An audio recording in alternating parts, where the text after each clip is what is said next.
안녕하세요. 저는 삶이 주는 풍파와 축복을 동시에 받아본 사람입니다. 평탄하기만 한 삶이 어딨겠냐마는 제 인생도 그 누구 못지않게 다사다난했거든요. 찢어지게 가난한 집에서 태어난 저는 위아래로 형제들이 많았습니다. 먹고 살기도 어려웠던 탓에 중학교까지 간신히 졸업을 했지요. 그리고 도시로 상경했습니다. 중국집 주방에 취업한 저는 허드렛 일부터 열심히 일을 했고 나중에는 어깨 너머 배운 요리를 미천 삼아 요리까지 맡아 하게 되었습니다. 요리는 워낙 좋아하고 또 곧잘했던 저는 경력이 쌓이면서 좋은 조건으로 가게를 몇 번 옮겼고 그러면서 나중엔 제 식당도 열게 되었습니다. 그리고 마흔 중반쯤에 프랜차이즈 사업을 시작하게 되었습니다. 처음엔 한두 개였던 가맹점이 이제는 제법 많아져서 본사 직원도 늘어나고 회사 규모도 커지기 시작했죠. 대형 프랜차이즈는 아니지만 인근 지역에서는 나름 잘 알려진 프랜차이즈로 자리매김하고 있었습니다. 어느 정도 안정적인 매출이 나오면서부터 저나 저희 식구들도 여유로운 생활을 하게 됐어요. 하지만 그 과정이 마냥 쉽고 승승장구였던 건 아니었죠. 초반에 패기 있게 식당을 열었을 때도 입소문이 나기 전이어서 장사를 접어야 되나 고민할 정도로 잘 안 됐었고 사업도 초반에는 난항이 많았습니다.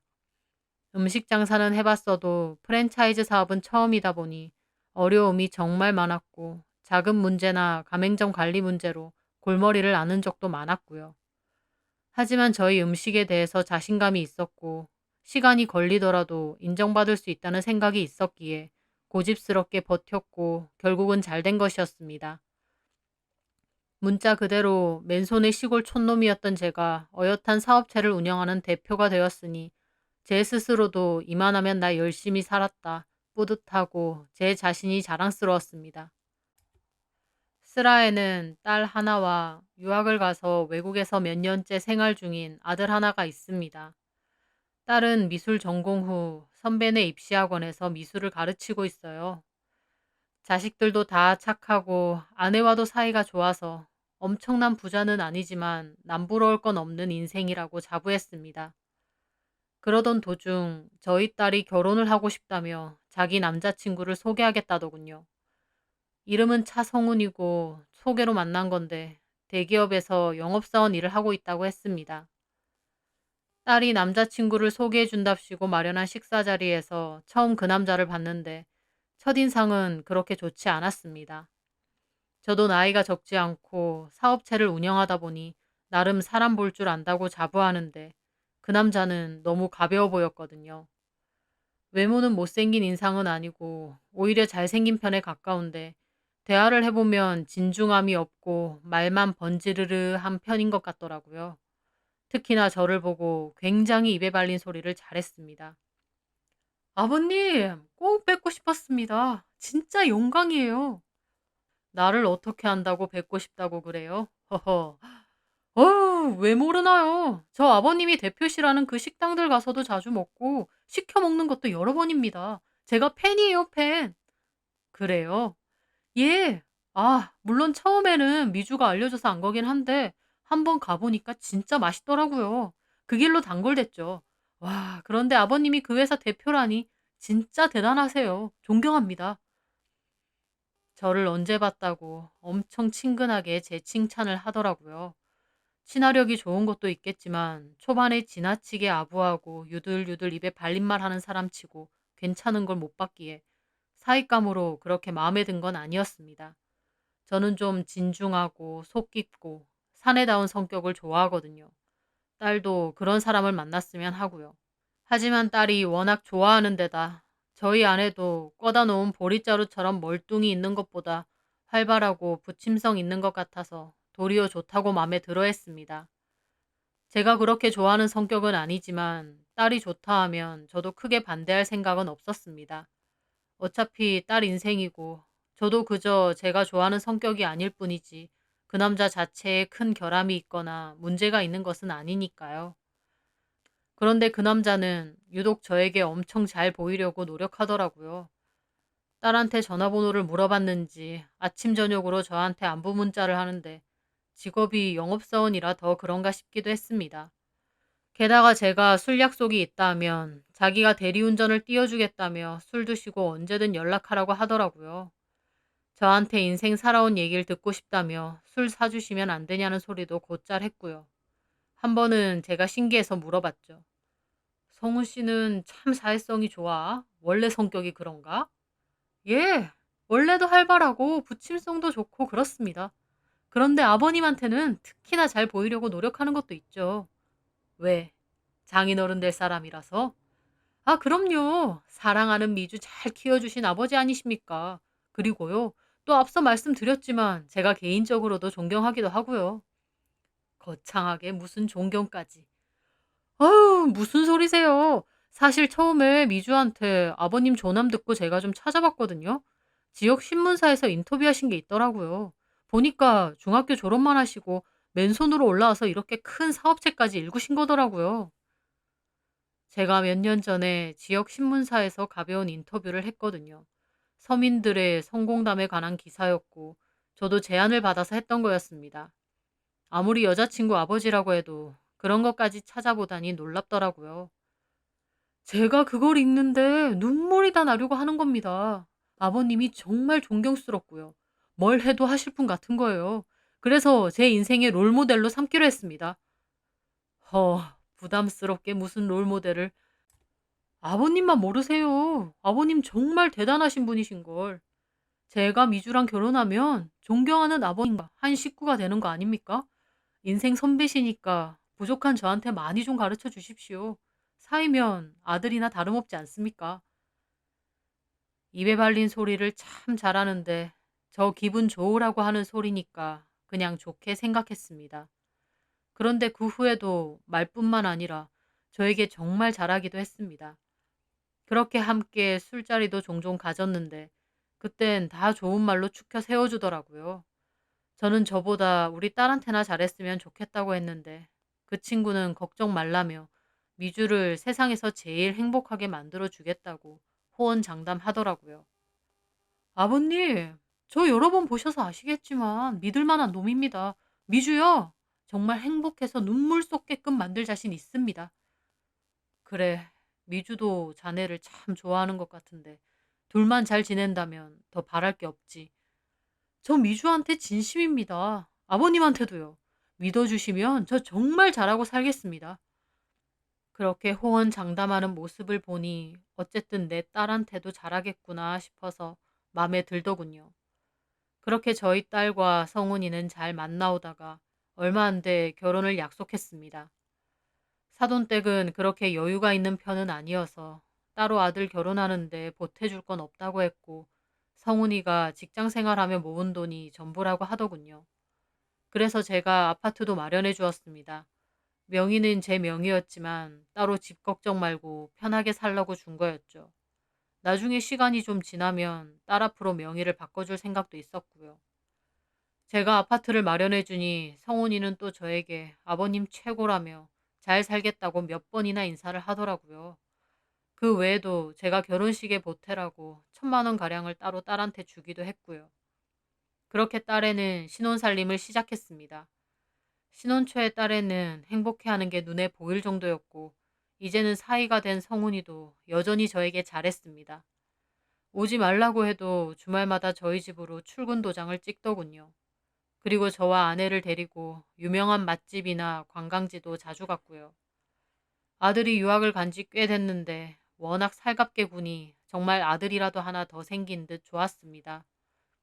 정말 그때의 다짐처럼 잘하려고 노력하는구나 싶어서 고맙기도 했고 첫인상만 보고 안 좋게 판단했던 게 미안할 정도였죠. 참 행복했습니다. 여기에 귀여운 손주까지 생기면 더 행복하겠구나 싶고 세상 남부러울 게 없었습니다. 제가 사업에 문제가 생기기 전까지는 말이죠. 이제는 다 잘 풀리려나 보다 싶었던 행복한 일상 위로 다시 먹구름이 끼이는 듯 했습니다. 사업적으로 여러 가지 문제가 동시다발적으로 터지더군요. 일단은 연이어 런칭한 신메뉴들이 다 반응이 좋지 않았습니다. 개발팀과 오랜 연구 끝에 야심차게 내놓은 메뉴들이었는데 반응은 연달아 별로 좋지 않았고 당연히 가맹점들에서도 반응이 좋지 않았죠. 거기다가 여태까지 아무 문제 없었던 재료 수급 업체에도 문제가 생기면서 급하게 원재료를 바꿔야 했는데 그 후 음식 질이 떨어졌다며 반응이 안 좋아졌습니다. 무엇보다 밀키트 제품으로도 저희 제품을 출시하려고 새로운 사업을 시작했는데 원재료 문제에 관한 이슈가 터지면서 사업 자체가 물 건너갈 지경이 된 것입니다. 기존의 음식을 간편하게 만들어야 하는 밀키트 형식을 구현시키기 위해 많은 노력과 시간, 자본이 들어갔는데 사업 자체가 불투명해진 것이었죠. 이런저런 일이 겹치면서 저도 문제를 해결하려고 다방면으로 노력을 했습니다. 원재료 납품처를 다시 바꾸고 문제에 대한 부분은 해명하려 적극 노력했죠. 그럼에도 가맹점들의 항의와 계약 해지 요구 때문에 힘든 나날들이었습니다. 그런데 저를 더 힘들게 한 건 그맘때쯤 180도 바뀐 사위의 태도였습니다. 초반엔 저를 걱정하면서 잘 해결하실 수 있을 거라고 위로해주던 사위. 그런데 시간이 지나면서 점차 연락과 발길을 눈에 띄게 끊기 시작하더군요. 그렇게 문턱이 닳도록 저희 집에 드나들 땐 언제고 어느 순간부턴 딸만 저희 집에 오더라고요. 하루는 너무 과로를 해서 피곤한 탓에 누워 있는데 딸이 걱정이 된다며 제가 좋아하는 과일을 사들고 왔습니다. 아빠, 너무 무리하지 마시고 좀 쉬면서 일하세요. 아빠 쓰러지실까봐 그게 더 걱정이에요. 저는 괜찮다고 말했습니다. 그러면서 물어봤죠. 근데 차서방은? 오늘 주말이라 출근도 안 하잖아. 제 말에 딸은 머뭇거리더라고요. 안 온다 그랬나 보네.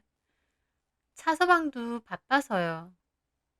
그래, 바쁜 건 알지. 하지만 저는 못내 섭섭하더라고요. 그전에는 오지 말라고 해도 부득불 찾아올 땐 언제고 이렇게 발길을 끊었다는 게요. 결혼 초에는 저하고 술 친구도 하고 같이 사우나도 많이 갔는데 공교롭게도 제 사업이 힘들어지면서부턴 코빼기도 안 보이는 겁니다. 여태까진 안 바쁘다가 제가 상황이 안 좋아지니 갑자기 회사 일이 많아지고 바빠진 모양이더라고요. 그렇게 되니 저도 괘씸한 생각이 들었습니다. 그전엔 콩고물이라도 얻어먹으려고 문지방 닳도록 드나들다가 이제는 사업적으로 휘청거리고 문제가 많아지니 바로 돌변 하나 싶고요. 물론 딸애가 속상해할까봐 그런 말이나 내색은 안 했지만요. 사실 저한테 하는 건 큰 문제가 아니었습니다. 딸애하고만 잘 살아준다면 처갓집 안 오는 것 정도야 뭐가 문제겠습니까? 그런데 정말 화가 나는 건 이 사위놈이 점차 저희 딸한테도 함부로 대하기 시작한 것이었습니다. 딸은 아기를 가졌다가 몸이 약한 탓에 초기에 유산을 했었거든요. 그 일로 제가 아기 가지려면 일하지 말고 집에서 쉬는 게 어떻겠느냐 제안했고 사이도 좋다고 해서 딸은 일을 그만두고 집에 있는 상태였습니다. 그러면서 저희 집에 자주 놀러 오게 됐는데 초반엔 저도 회사 일로 바쁘다 보니 몰랐는데 나중엔 아내가 그러더군요. 미주가 오늘 밥 먹다가 울었다고요. 저는 깜짝 놀라 물었습니다. 그게 무슨 말이야? 미주가 왜? 무슨 일 있어? 실은 당신도 요새 회사 일 때문에 정신없고 미주도 말하지 말래서 한 말 안 했는데 차서방하고 사이가 삐걱된 지 꽤 된 모양이야. 차서방하고? 음, 차서방이 밖으로 너무 나돌고 미주 일 그만둔 것까지 뭐라고 하는 모양이야. 저는 화가 나더라고요. 제가 제안은 했지만 사이도 좋다고 했던 일이었습니다. 아니, 그걸 왜 미주한테 뭐라고 해? 사돈 어른들도 애기 빨리 가지라고 했다면서. 그땐 그랬지. 근데 이제 와선 어떻게 애도 제대로 못 가지고 있냐고 하고. 그딴 소리를 했다고? 그것뿐만 아니야. 완전 사기 결혼이랬다나 뭐라나. 저는 너무 화가 나서 벌컥 소리까지 질렀습니다. 사기 결혼? 무슨 사기 결혼? 지한테 받은 것도 하나 없는데 무슨 사기 결혼이란 말이야? 집 좀 잘 사는 줄 알았는데 이제 와서 보니 망하기 직전 아니냐 그거지. 술 먹고 와서 그러더래. 이 자식이 진짜 기가 막히더군요. 제 앞에선 입안에 혀처럼 굴면서 좋은 소리만 해댈 땐 언제고 제 사업이 어려워지자마자 저희 딸애에게 막말을 하고 막 대한다는 것이요. 차서방 그렇게 안 봤는데 참나. 언제부터 그랬대? 좀 됐어요. 미주가 처음엔 말 안 하고 차서방도 요새 스트레스가 많아서 예민한 것 같다고만 했는데 오늘은 밥 먹다가 울더라고. 스트레스가 심했나 보네. 사람이 완전 바뀐 것 같다고. 자기한테 뭐라고 하는 건 괜찮은데 엄마 아빠까지 안 좋게 말하니 너무 속상하다고. 저는 너무 기가 막혔습니다. 하지만 아내가 저보고 그냥 알고만 있으라고 말리더군요. 행여나 미주가 못 참고 이혼할 수도 있으니 그때 놀라지 말라고 미리 말해주는 거라면서요. 제가 회사 일로 정신이 없는데 이 일까지 너무 골머리 썩진 말라고 하며 일단은 좀 두고 보자고 했습니다. 저는 태도를 확 바꾼 사이가 너무 괘씸했지만 신경 쓸 일이 너무 많고 또 한편으론 뭔가 오해가 있진 않을까라는 생각도 있었습니다. 하지만 아니었습니다. 사위놈은 제 생각보다 더 쓰레기 인간이더군요. 그때쯤 제 생일이 있었습니다. 딸만 케이크를 사들고 저를 찾아왔고 사위는 코빼기도 보이지 않더라고요. 차서방은 몸이 좀 안 좋다고 어제 과음했다고. 나 참. 장인 생일이든 말든 아예 대놓고 쌩까더라고요. 저한테 전화 한 통, 문자 한 통 없고요. 그런데 딸애가 생신 용돈이라며 돈 봉투를 내밀더라고요. 안에는 30만 원이 들어있고요. 저는 딸의 성의가 고맙지만 현재 돈도 안 벌고 차서방하고 사이도 안 좋은데 생활비를 이렇게 줘도 되나 싶어 마음이 불편하더군요. 그래서 괜찮다고 했는데 딸애는 극구 받으라고 했습니다. 그렇게 골치 아픈 회사 일을 잊고 오랜만에 가족과 맛있는 식사도 하고 대화도 도란도란하며 즐거운 시간을 가졌습니다. 딸애는 하룻밤 자고 간다고 아내랑 자겠다고 하더군요. 그런데 제가 그날 밤 목이 말라서 나왔다가 아내와 딸애가 하는 대화를 듣게 되었습니다. 뭐라고? 정말? 딴 여자까지 만난다고? 음, 이혼해야 되나 싶어. 내가 그 여자랑 통화한 거 다 들었거든.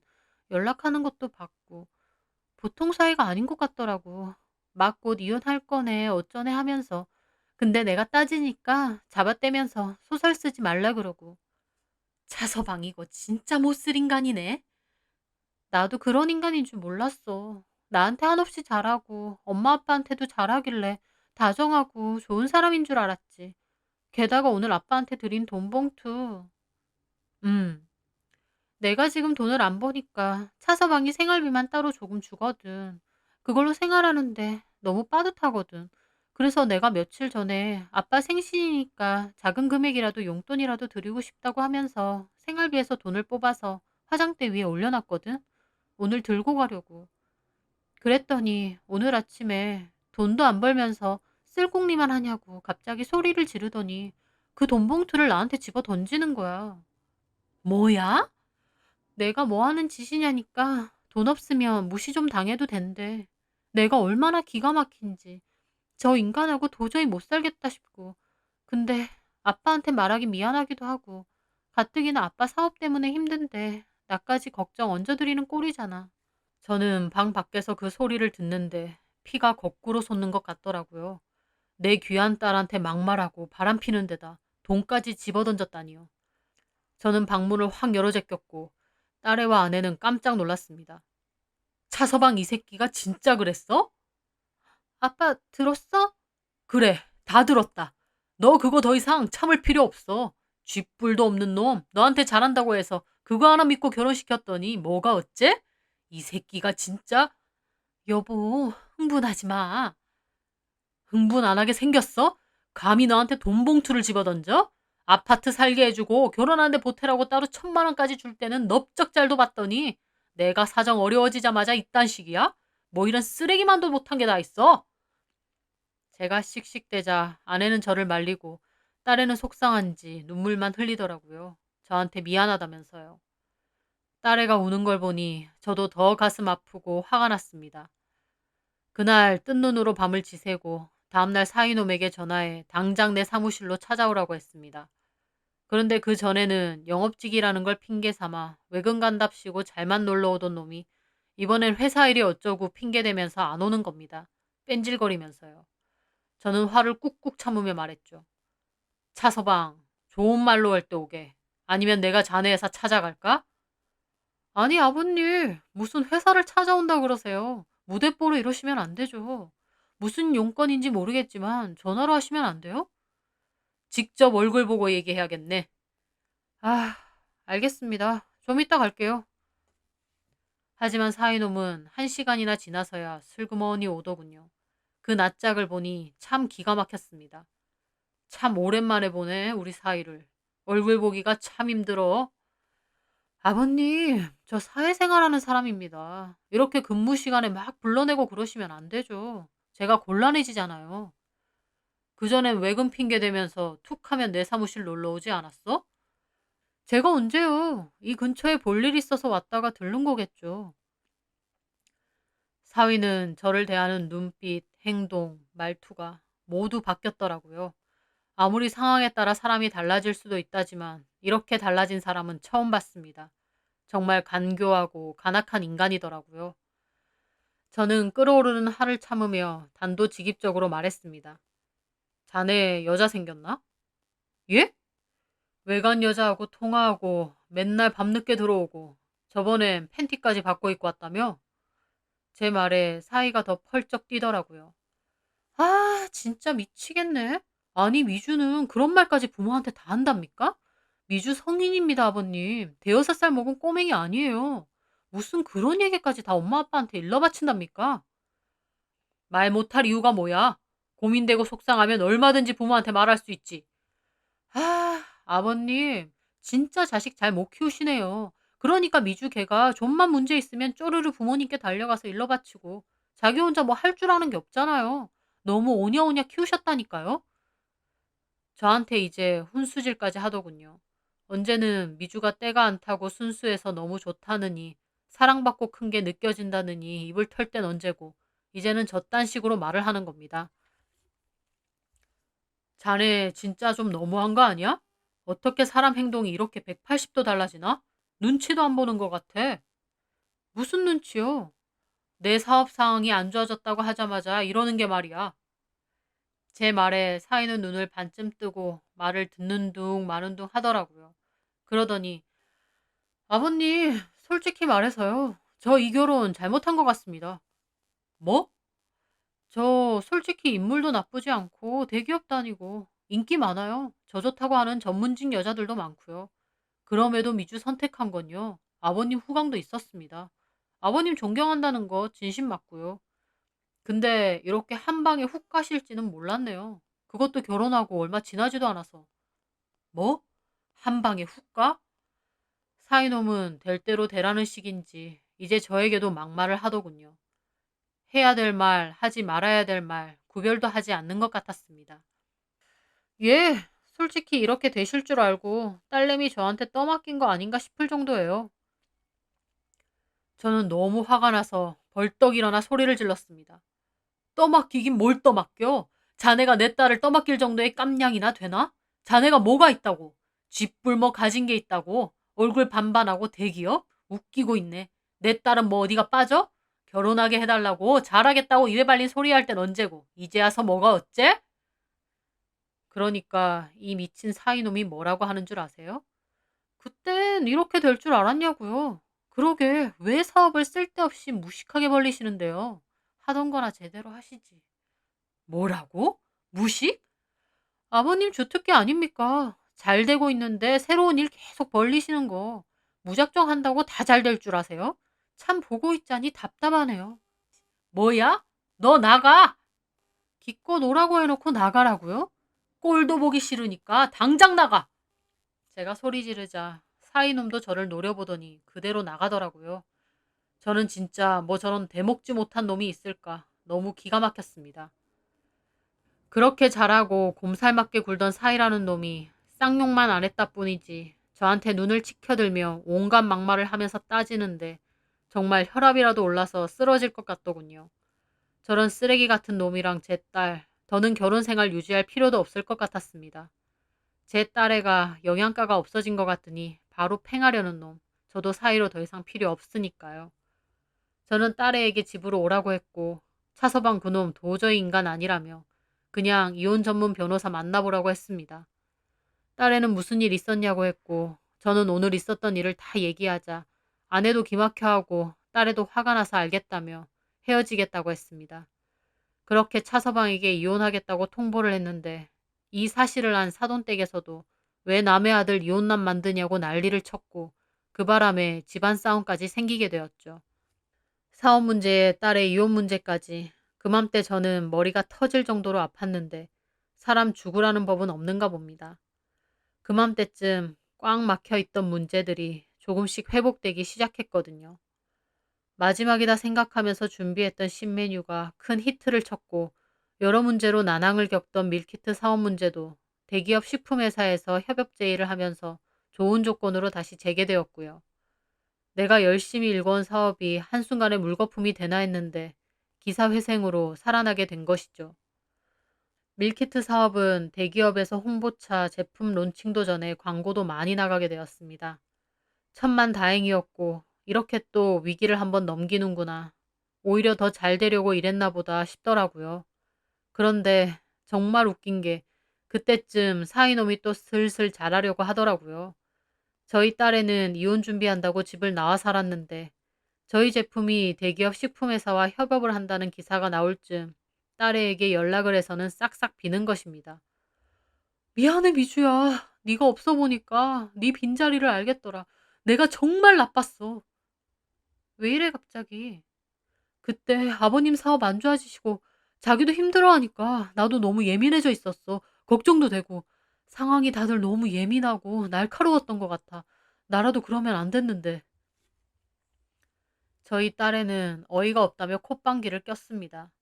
사이놈은 마치 처음에 잘했던 것처럼 다시 딸애에게 잘하려고 했지만 딸애는 이혼 관련 아니면 연락도 하지 말라고 못 박았고 사이놈은 저희 집 앞까지 무작정 찾아왔더라고요. 딸애는 문을 안 열어주고 그냥 돌아가라 했는데 방에 있던 제가 문 열어주라고 했습니다. 왜요, 아빠? 되갚아줄 게 있어서 그래. 괜찮으니까 문 열어봐. 사이놈은 집에 들어왔고 오자마자 잘못했다며 반성 많이 했다고 무릎 꿇고 비는데 저는 그 꼴을 가만히 보고 있다가 방에 들어가서 서랍에 넣어두었던 돈 봉투를 꺼내왔습니다. 딸이 제 생일 때 줬던 사위가 딸애에게 던졌다던 바로 그 돈 봉투였어요. 그걸 어떻게 쓸 수 있겠습니까? 생각할수록 기가 막히고 분통이 터져 서랍 안에 봉투째로 그대로 넣어두었죠. 저는 그 봉투를 들고 나와 무릎 꿇고 있는 사위 얼굴에 그대로 집어던졌습니다. 돈 봉투를 맞은 사위는 악 하고 소리를 지르더니 어안이 벙벙하게 쳐다보더라고요. 도로 갖고 가게 자네 돈. 망할 것 같은 장인한테는 생일 용돈 30만 원도 아까웠지? 그래서 내가 안 썼어. 그대로 들고 가게. 아버님! 누가 자네 아버님이야? 돈 많을 땐 아버님이고 돈 없으면 무식하게 일만 벌리는 노인네가 되나? 돈 없으면 무시 좀 당해도 된다고? 돈 가지고 그런 식으로 굴면 반대로 내가 돈으로 자네 개무시해도 되는 건가? 지금 사는 집 4명인 거 알지? 이혼 조속히 마무리하고 짐 싸서 당장 나가게. 사위는 저에게 무릎으로 기어와서 빌더군요. 아버님, 잘못했습니다. 제가 어리석었어요. 저도 그땐 심정이 너무 복잡해서. 내 사업이고 망해도 내가 망하는데 자네 심정이 왜 복잡한데? 무슨 콩고물을 얻어먹을 심산이었길래 그때 내 사무실 찾아와서 잘도 훈계질하더니 왜 이렇게 태세 전환이 빨라? 나 참, 이 돈 들고 당장 내 집에서 나가. 딸애도 돈 들고 나가라고 하며 합의이혼 안 하면 소송 걸 거라고 하더군요. 사이놈은 끝까지 제 바지가랑이를 잡고 늘어지는데 저는 매몰차게 자리를 떠나며 딸에게 말했습니다. 미주야, 경찰에 신고해라. 사이놈은 제 말에 너무 한다느니 어쩌느니 하더니 돈 봉투도 안 챙겨 들고 그대로 획 나가더라고요. 그 후 딸애는 이혼을 위해 상담을 받았는데 사이놈의 외도에 대한 증거를 모아둔 게 없어서 따로 위자료 소송을 걸긴 힘들 거라고 하더라고요. 저도 처음엔 위자료고 뭐고 그냥 갈라서는 거나 빨리 하라고 했습니다. 그놈과 조금이라도 더 엮이고 싶지 않았으니까요. 그래서 협의이혼으로 하자고 말했는데 차서방농가 사돈댁에서는 왜 남의 아들 인생 망치냐며 손해배상이니 뭐니 말도 안 되는 개소리를 하며 이혼 못해준다고 버티더라고요. 손해배상은 무슨, 지가 무슨 손해를 입었답니까? 제가 쓸데없는 소리 자꾸 하면 우리 쪽도 순순히 이혼하는 걸로 안 끝내고 어떻게든 외도 증거 다 잡아서 탈탈 털어줄 거고 회사에도 알리겠다고 했습니다. 그랬더니 협박하는 거냐며 도리어 난리치면서 자기 만나는 여자 없다고 뻔뻔히 나오더라고요.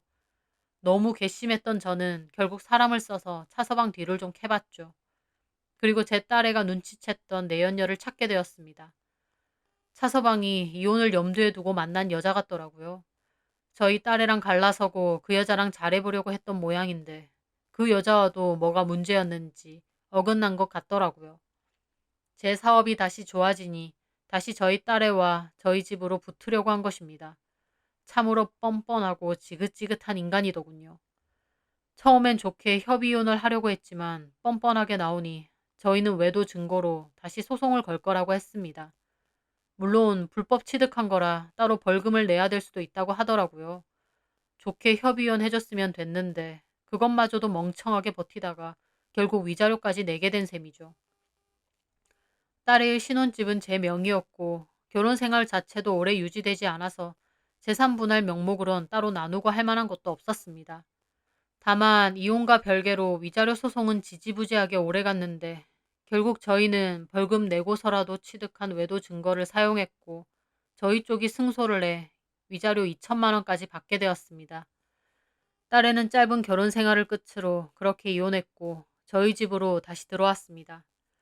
큰 위기가 닥치면 진짜 내 사람과 아닌 사람을 구별할 수 있게 된다고 하죠. 입안에 혀처럼 굴던 사이놈. 저한테 잘 보이면 제 사업체라도 물려주는 건가 하며 김칫국 마신 것 같은데 제 사업이 힘들어지자마자 바로 본색 드러내며 딸과 저희 집을 팽할 궁리만 했다는 게 참 괘씸하더군요. 간에 붙었다, 쓸개에 붙었다. 그런 식으로 자기한테 이득되는 쪽으로만 이리저리 발붙이고 살다 보면 언젠가는 자기 꾀에 자기가 넘어간다는 사실을 명심했으면 합니다.